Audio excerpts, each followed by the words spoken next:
it's nice to be able to meet with you here and to get a chance to talk in this nice park at Kings Park. Now you have ideas related to bird life that we want to talk about.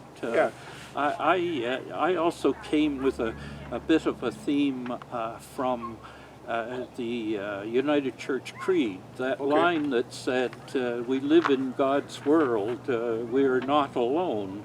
And that thought kind of fitted into the idea of talking a bit about nature and man. Sure.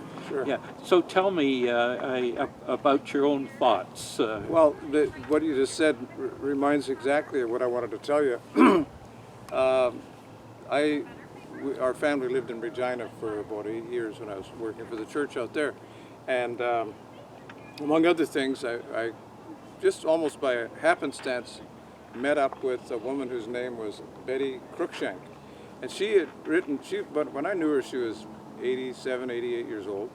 And she lived in a little house in Rotalic Avenue, and she never had a lawn. She just let the bush grow up around because she was just crazy about squirrels. She didn't have any squirrels in Regina, but lots of birds and rabbits. Anyway, she wrote a nature note column in the Regina Leader Post every week under the name, her birth name, Liz Rowley. So there it was, and she became she was a very charming woman. She's actually the first woman who was elected to the city council in Regina, probably just before the war, I think in the 30s. She'd come out to Regina to housekeep for her brother, who I forget, he worked for the government or something, and then she got married and settled down there anyway and raised a family. So when I knew her, she was quite old, but very, very interesting, and still wrote every week in the paper. So she was on TV one night. They were interviewing her about somebody discovered some unusual birds in Regina. And so she was very chatty and talked about this. And so the interviewer said, Elizabeth, she says, what's your favorite bird? You know a lot of exotic birds, and you must have a real favorite. Tell me all about it. And Elizabeth said, well, sparrow. Sparrow's my favorite. The young woman says, well, what are you talking about? You can see all these exotic birds. There's redhead blackbirds and all that kind of thing around here, or yellow-headed blackbird. She says, well, if you want to know why I chose the sparrow, check out Matthew's Gospel, chapter 10, verse 28, where it talks just where you're talking about living in God's world. God considers the sparrows, and God's versatility, spiritual power is such that even sparrows that are in trouble don't go unnoticed. So therefore, why would we humans be anxious about whether God's abandoned us or forgotten us or so on? So I thought it was, she just said, check out Matthew 10:28 if you want to know why I chose the sparrow for my favorite bird. Well, I think that's very important for the people that we like to talk to in this video, because many of them are going to be not able to get very far from their homes, and often having just to watch the birds through their window rather than hearing them like we have right here. And yet the metaphor of God's caring for the little sparrow applies to us also. Again, we are not alone, and we live in God's world, and God cares for us, even though we may feel a little isolated at times. I'm sure a lot of our neighbors are feeling very isolated right now, and hopefully not desperate with that. But the image of every time we see a sparrow, in other words, it's kind of an invitation to say, aha, oh yeah, there's that blessing again, reminding me.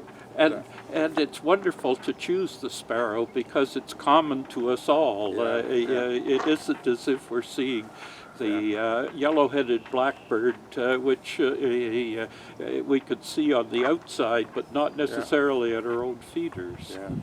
Well, I learned a lot from old Betty, and I've got a few of her notes and things she sent me, kept in mementos, and Oh, she lived to yes. be about 93. Wow. But she, I think she was 90 when she was still writing these nature notes in the Leader Post. Isn't that wonderful that a Yeah. person not only has such a spiritual depth, but also has a natural world a knowledge? Yeah.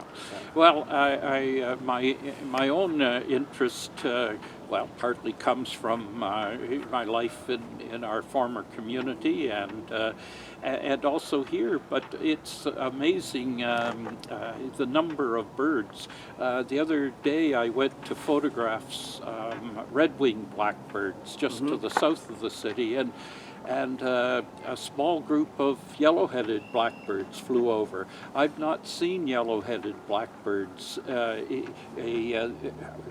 Usually I have to go in the neighborhood of Portage La Prairie and a little further west to see them. So that was kind of a nice treat, and it's sort of nice to be able to photograph them. Of course, I can't get them on the wing like that.